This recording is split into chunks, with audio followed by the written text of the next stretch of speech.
Hi, my name is Johnny Garcia, and this is my team's presentation on debugging. The definition of debugging is the process of identifying, isolating, and fixing problems in code. That's very important to make sure code is reliable, functional, and improves its quality.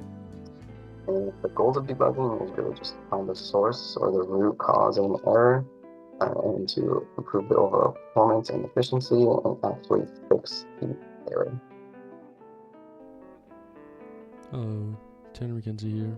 I'm gonna be going over approaches to debugging. First one, integrated tools, pretty basic. Breakpoints, knowing when and where to use them, and knowing how to read the integrated debugger. That's already part of Visual Studio and other things. Then we got logging, knowing variables through either print statements or some breakpoints can be really helpful in knowing when something's going wrong. Getting a peer to review your code is also really nice. It can give you a different point of view, or they can just fix the problem for you if they know enough. Finally, reproducing the error is a really underrated way on understanding what's going wrong in your code. But it can help you immensely when you're trying to fix a problem. And yeah, that's the approaches to debugging your code. So there are three types of errors that you'll run into when debugging. There will be syntax errors, runtime errors, and logic errors. Syntax errors are usually errors that will be detected before it even runs, sometimes maybe after, if there's a missing character or something missing that violates the grammar rules. Runtime errors are usually occur when the code is actually running, so it will actually detect it and then it'll highlight it during the process or during the program. And then the logic errors are usually errors that occur, but the debugger might not catch it. It also might be hard to see because there's no highlight. And usually the error is because there's an error or just the result prints incorrectly or is an incorrect number. It usually has to do with something either mistyped or incorrect math. Hello, I'm Sierra Bickle. The code that I'm showing as my example is from Lab 4. We were assigned to make a cache-use calculator using if-else statements. Since this was my first time in a while using if-else, I ran into quite a few problems that needed debugging. If I ever found myself getting frustrated while coding, I'd take 5 to 10 minutes doing whatever to clear my mind, like listening to music or taking a walk outside. Since it isn't very productive to rage over your program not outputting the result you want, and it's a better use of time to calm down and think things through. But before I get to that point, I cross-reference the error messages I receive with the internet and the textbook for tips on how to solve my problem. It never works on the first try, but it's a good first step to debugging my faulty program. It never works. I also double check my code to see if I can find any errors I didn't catch or my developer didn't catch while writing. Then look at the example code provided through Canvas to see how it's written there. Then I work through trial and error, which is time consuming, though it gets the job done most of the time. If all else fails, then I ask someone familiar with C to advise me on what I'm doing wrong, like a tutor from the library or my friends. Using these tips, I debugged this program that had a simple error. I cross-checked with the example code provided, as well as other sources to determine that I had to ask the user for the car input first, so the program would not end early. This took me a while to figure out, but with patience, I was able to debug the program. Bye. This is my code, and I had a lot of problems with it at first. My biggest problem was it would always... This is the rock, paper, scissors code. I would always get a unvalid play, which was not that cool. Now, why was I always getting invalid? Well, here's my check input. You see, I had a pretty stupid problem where I kept on redefining P choice, which was the player's choice. I kept on redefining it, which meant all of this really meant nothing, and it would keep its original definition, which was a 0, which was an invalid byte. Rookie mistake, but that also happened for my standardization part of the code. I just thought that was funny. Yeah, the rest of the code wasn't that bad, but now we're gonna talk about my biggest syntax error. Not syntax, but my biggest error that was such a pain in the ass to decode. You'll see. I know. Crazy. So many lines. A whole whopping 15 lines. Not even 15 lines though. And this is the code that caused me the most trouble.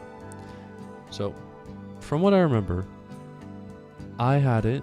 I was like, okay, whenever it's not equal to 30, which wasn't that, like, it's not really big difference. It doesn't matter which one I have. My main problem was I was not adding anything correctly. And because of that, I actually had the sum itself as a part of this. And I also wasn't adding stuff correctly at all. The whole code, somehow I managed to make 15 lines of code run horribly. Right now, we're fine. In the past, I used a debugging tool, which was I put a print statement in here, and I said, hey, print something. The number is blank. And the main problem, it was this infinite loop. It would keep on running, never stop. So I just got a line of print statements over and over again. So I was like, dang, how do I deal with this? So that helped me, which I knew it was like constantly running instead of not running at all. And then that's why it wasn't ever engaging this part of the code, because it never stopped the loop. And then I was like, let's dive into this. So I was like, okay, I added a breakpoint, and it was really useful. I like stopped at every part, and it just gave me a different perspective. I would run the code, it would ask me like, hey, do you want a breakpoint? Pretty cool. But it was like, yeah, hey, do you want to continue the code? I would say yes. It kept on going forward forever. So then I like took from a different perspective. I was able to solve this one on my own. Just kept on looking at it. I didn't end up taking a break, but it didn't take me too long. But yeah, pretty embarrassing in all honesty, looking back on it. But that's how you learn.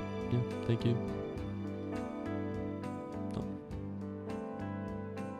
So here I have code that will add a period of time, somebody's input age. So I have a decade, a century, a millennium, and then I have two inputs right here. I have the age, and then I have the time. So the time will just be a character for D, C, or M to choose which period of time they want to pass by. And then the age will just be an integer. So if I go ahead and run the code, I put in 10, there's already something wrong. Because I haven't even put it in the character yet, and there's an error. So usually with stuff like this, when there's an integer and a character, usually you may need to put get star or get character. That way it doesn't like incorrectly take this input, or sometimes it just won't take it at all.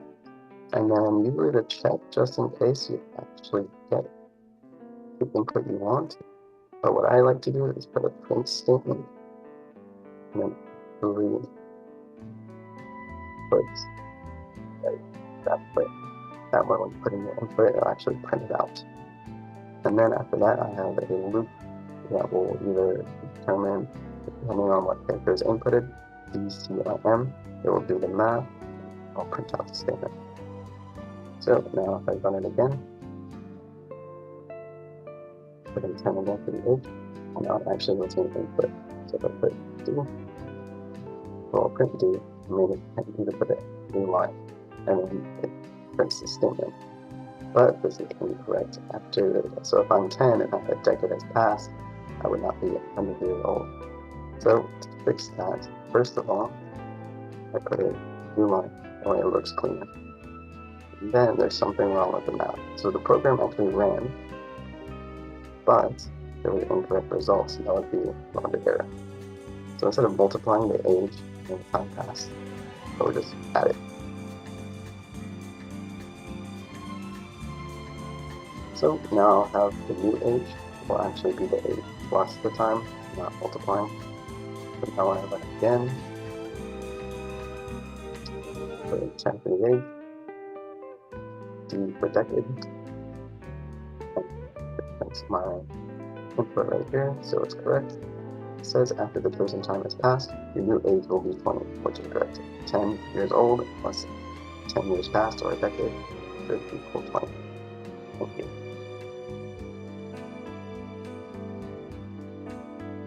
So in conclusion, debugging is really important to make sure the code actually works, identifying where the mistakes or the errors come from, and usually debugging and being patient, taking your time, it just makes someone an overall better coder. And as you can probably see with my other teammates, we all have our different strategies, and sometimes there will be different strategies for different types of code, or if it's a very simple code, like the one I did, there's not much really to it, but if you have something much longer, then the debugging process might be a little bit more complex. But overall, it's still usually very important to do to make sure the program runs, and it just makes you a better coder in general.